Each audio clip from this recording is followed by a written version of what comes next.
lagi dengan saya, Christine Elida Sari Syahaan, Program Studi Pendidikan Fisika, Fakultas Matematika dan Ilmu Pengetahuan Alam, Universitas Negeri Medan. Di sini saya akan memenuhi salah satu mata kuliah saya, yaitu perkembangan peserta didik, yang mengenai ujian tengah semester saya, yaitu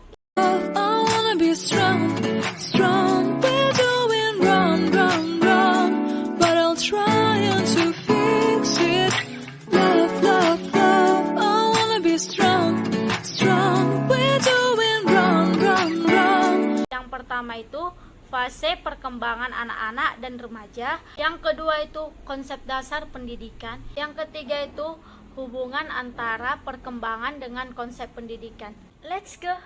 Nah, di sini saya akan membahas apa itu perkembangan anak. Perkembangan anak adalah urutan perubahan fisik, emosional, pikiran, dan linguistik anak yang terjadi sejak kecil atau sejak lahir hingga awal masa dewasanya nanti. Nah, beberapa faktor yang mempengaruhi perkembangan anak, salah satunya itu faktornya genetik. Faktor genetik itu yang diturunkan oleh orang tua mereka. Itulah kenapa tiap anak itu memiliki proses tumbuh kembang yang berbeda-beda. Pentingnya memantau perkembangan anak. Ada beberapa manfaat pentingnya memantau perkembangan anak. Nah, di sini orang tua bisa membantu mengembangkan potensi dan bakat anak secara maksimal. Dan mental anak itu akan lebih siap untuk masuk pada masa sekolah nanti. Di sini saya akan membahas apa sih itu perkembangan remaja. Nah, remaja adalah perubahan perkembangan antara masa anak-anak dan masa dewasa yang mengakibatkan perubahan fisik, kognitif, dan psikologi si anak. Fase-fase perkembangan anak-anak dan remaja. Yang pertama itu fase usia dini. Fase usia dini ini umur 0 sampai 6 tahun. Pada rentang usia ini, anak itu akan mengalami beberapa hal sebagai berikut, seperti yang pertama itu tantrum. Nah, si anak bisa aja itu menangis sekencang-kencangnya atau teriak seperti histeris, melempar barang, berguling-guling di lantai, menangis kencang-kencangnya. Nah, di sini orang tua tidak perlu panik karena anak seperti itu mengungkapkan keinginan yang dia mau atau permintaan yang diinginkan dia. Namun, orang tua jangan terbawa emosi dalam menghadapi anak-anak gitu, apalagi si anak ini tantrum di tempat umum. Nah, ketika si anak ini tantrum di tempat umum, dan tanyakanlah apa yang sebenarnya diinginkan si anak dengan lembut dan menggunakan kata-kata yang baik supaya si anak ini mengerti, sehingga ia bisa menunjukkan apa yang menjadi keinginan si anak tersebut. Kedua itu memasuki usia 3 sampai 5 tahun. Kemampuan berbahasa pada anak akan semakin berkembang. Begitu pula rasa ingin tahunya. Jadi wajar jika si anak ini sering bertanya. Dia bukan cerewet, tapi rasa ingin tahunya sangatlah besar. Sebagai orang tua, diharapkan selalu memiliki jawaban-jawaban yang tepat dan mampu memberikan penjelasan sesuai dengan usianya, sehingga si anak ini pun mudah memahami apa yang orang tuanya jelaskan kepada dia, baik itu ibunya ataupun ayahnya. Yang ketiga itu fase anak-anak, umurnya ini 7 sampai 10 tahun. Nah, pada rentang di usia ini anak telah lebih mengerti perbedaan dan kemampuan adaptasinya dengan lingkungan sosial pun makin berkembang, sehingga mungkin menyebabkan terjadinya yang pertama itu sering membandingkan dan menjawab. Nah, pergaulannya yang akan meluas dan bertambahnya teman-temannya itu akan menimbulkan kecenderungan anak untuk membandingkan dirinya dengan temannya. Kecenderungan itu tidak hanya pribadi, ia pun membandingkan didikan orang tuanya dengan orang tua temannya. Misalnya temannya ini dia tidak kerja, dia santai karena mereka memiliki pembantu, sedangkan si anak ini tidak memiliki pembantu, dia disuruh orang tuanya untuk mandiri dan bekerja.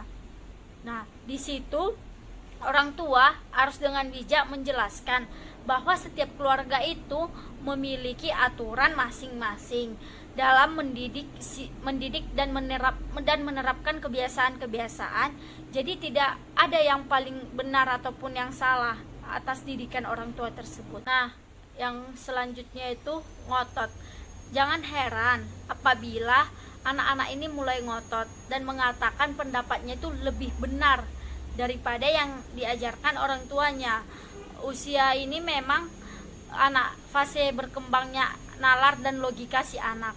Jadi anak ini akan mulai belajar memahami banyak hal, dan ibu ini atau orang tua ini dengan bijak memberikan penjelasan dengan berdasarkan bukti-bukti yang ada, seperti kayaknya melalui buku, data, majalah, dan bukti yang akurat. 4. Fase remaja. Di usia ini 11 sampai 14 tahun. Nah, pada masa usia ini masa-masa pubertas si anak. Nah, di sini sangat unik perkembangan anak yang akan ditemui orang tuanya pada si anak. Seperti yang pertama itu, anaknya mulai tertutup. Nah, anak mulai merasakan memiliki privasi sehingga semua hal tak lagi ia ceritakan pada orang tuanya. Komunikasi menjadi hal yang amat penting dalam fase ini, tetapi tetap harus dilakukan dengan cara yang tepat. Jangan membuat si anak itu tidak nyaman dengan gaya si ibu atau si ayah berkomunikasi atau bertanya kepada anak tersebut. 2. Melanggar aturan. Nah, ini paling sering kita temui pada saat-saat remaja sekarang. Keinginan untuk melanggar aturan itu banyak kita temui di masa sekarang pada remaja. Nah, dia mulai mencari jati dirinya sendiri, mulai merasa mandiri dan merasa mampu menilai baik atau buruknya serta mengambil tindakan atau keputusannya sendiri. Namun, bisa aja keputusan si anak tersebut kurang tepat. Jadi, si ayah atau orang tua atau ibu bisa tetap mengambil sikap dengan menjadi pengarah atau contoh yang baik untuk si anak tersebut. Perkembangan yang perlu dipenuhi pada usia anak sampai remaja. Tugas-tugas perkembangan masa anak-anak akhir dan anak-anak sekolah usianya 6 sampai 12 tahun. Yang pertama itu belajar memperoleh keterampilan fisik melakukan permainan. Yang kedua itu belajar membentuk sikap yang sehat terhadap dirinya sendiri sebagai makhluk biologis. Yang ketiga itu belajar bergaul dengan teman sebayanya. Yang keempat itu belajar memainkan peranan sesuai dengan jenis kelaminnya. Yang kelima itu belajar keterampilan dasar dalam membaca, menulis, dan berhitung. Yang keenam itu belajar mengembangkan konsep-konsep setiap harinya. Nah, yang ketujuh mengembangkan kata hati. Yang ke-8 itu belajar memperoleh kebebasan yang bersifat pribadi. Yang ke-9 itu mengembangkan sikap-sikap yang positif terhadap kelompok sosialnya. Tugas perkembangan masa remaja pada usia 12 sampai 21 tahun. Yang pertama itu mencapai hubungan yang matang dengan teman sebayanya. Yang kedua itu mencapai peran sosial sebagai pria dan wanita. Yang ketiga itu menerima keadaan fisik dan menggunakan secara efektif. Yang keempat itu mencapai kemandirian emosional dari orang tua atau dari orang-orang sekitarnya. Yang kelima itu mencapai jaminan kemandirian ekonomi. Yang keenam memilih dan mempersiapkan karir. Yang ketujuh itu mempersiapkan pernikahan dan hidup dengan berkeluarga. Yang ke-8 itu mengembangkan keterampilan intelektual dan konsep-konsep yang diperlukan bagi warga negara. Yang ke-9 itu mencapai perilaku yang bertanggung jawab secara sosial. Yang ke-10 memperoleh seperangkat nilai atau sistem etika yang baik dan membimbing dalam berperilaku. 2. Konsep dasar pendidikan. Nah, pendidikan adalah segala usaha orang dewasa dalam pergaulan dengan anak-anak untuk memimpin perkembangan jasmani dan rohaninya ke arah yang lebih dewasa.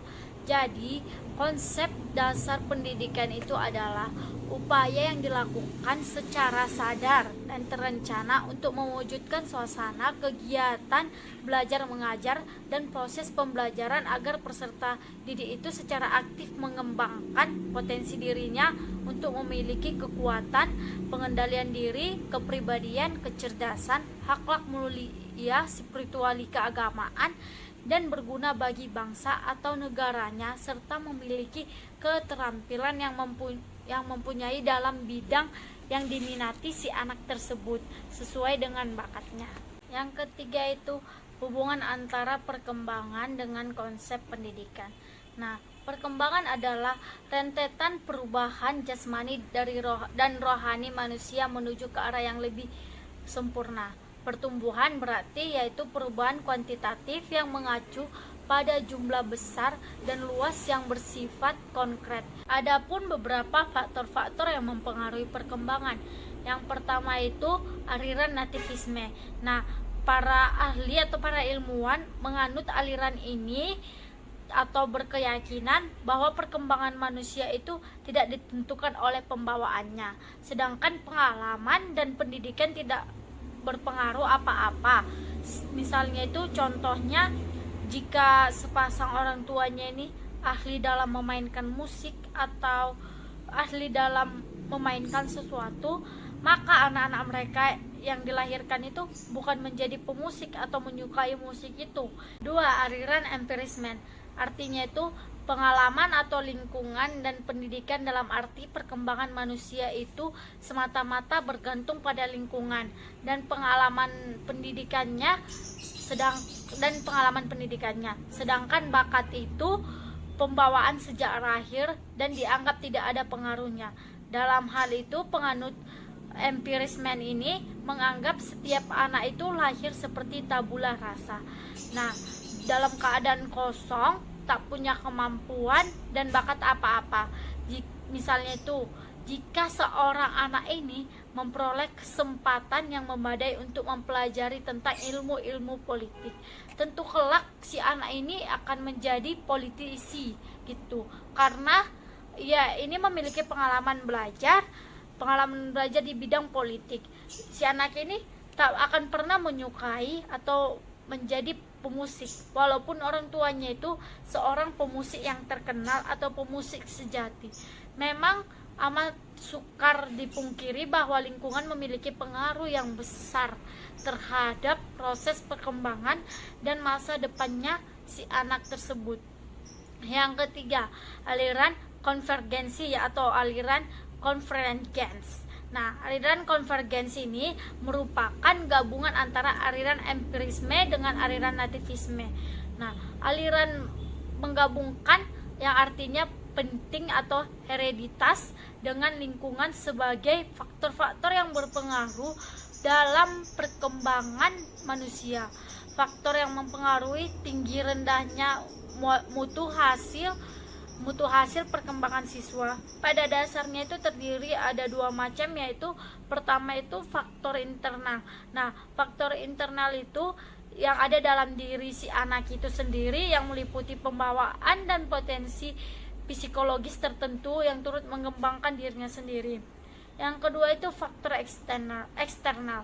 Nah, faktor eksternal itu hal-hal yang ada atau yang di luar diri si anak tersebut yang melingkupi lingkungan atau khususnya pendidikan dan pengalaman berinteraksi siswa tersebut dengan lingkungan.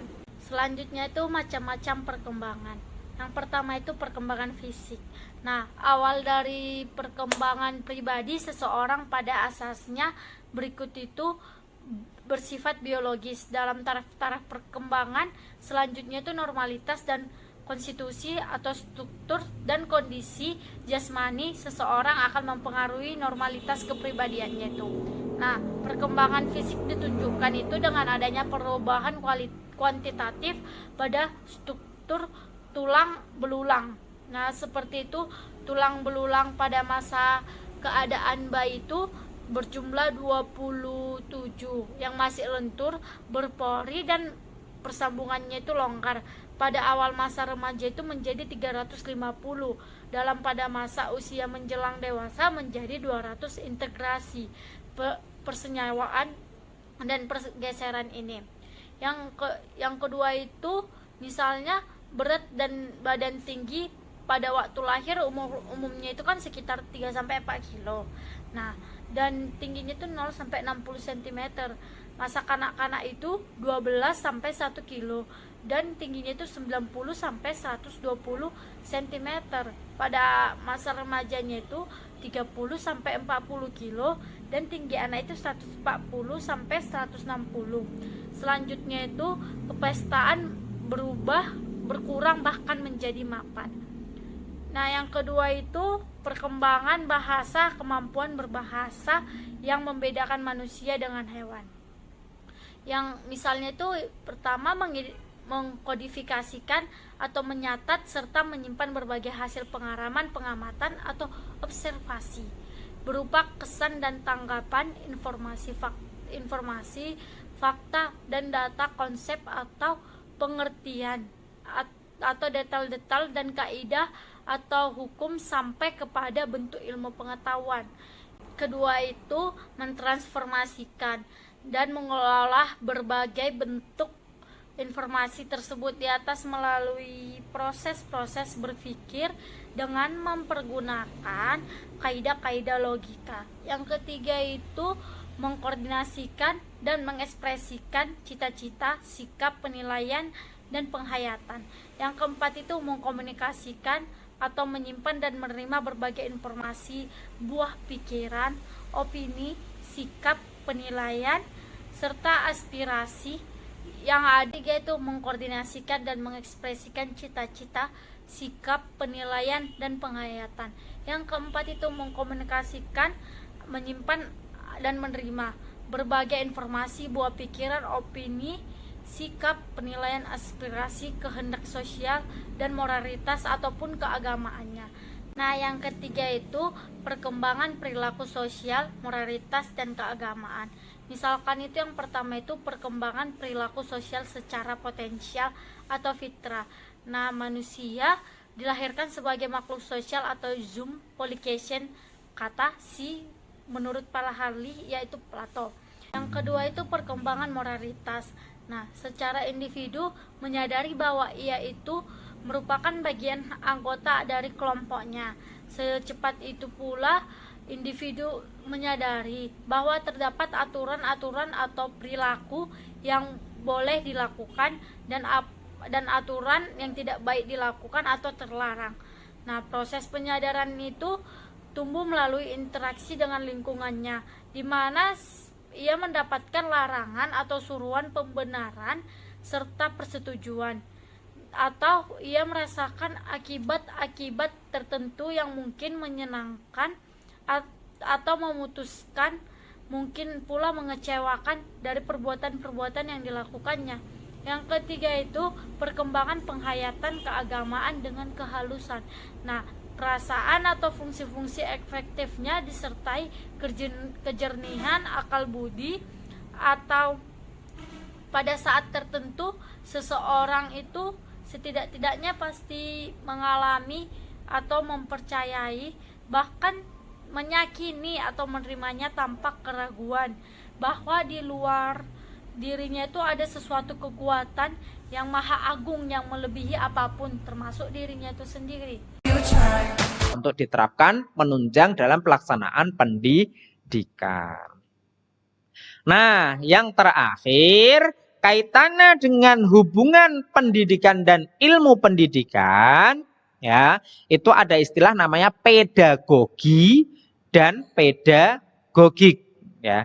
Kalau pendidikan itu dikenal dengan istilah pedagogi, yaitu praktek pendidikannya, ya, penerapan di lapangannya seperti apa, itu namanya pedagogi. Kalau ilmu pendidikan itu dikenal dengan istilah pedagogik, ya, atau dikenal dengan teori pendidikan, yaitu hasil pemikiran teori-teori tadi yang sudah memenuhi namanya syarat sebuah ilmu. Hubungannya apa? Berarti hubungannya adalah antara pendidikan dan ilmu pendidikan itu adalah hubungannya antara teori dan praktik. Ya, ilmu pendidikan itu teori, pendidikan itu adalah praktik. Berarti fungsinya teori ini untuk mempermudah praktik, karena adanya teori ini kan untuk mempermudah praktik. Nah, praktik ini untuk memperkuat teori. Kenapa? Karena teori ini akan bersifat berubah.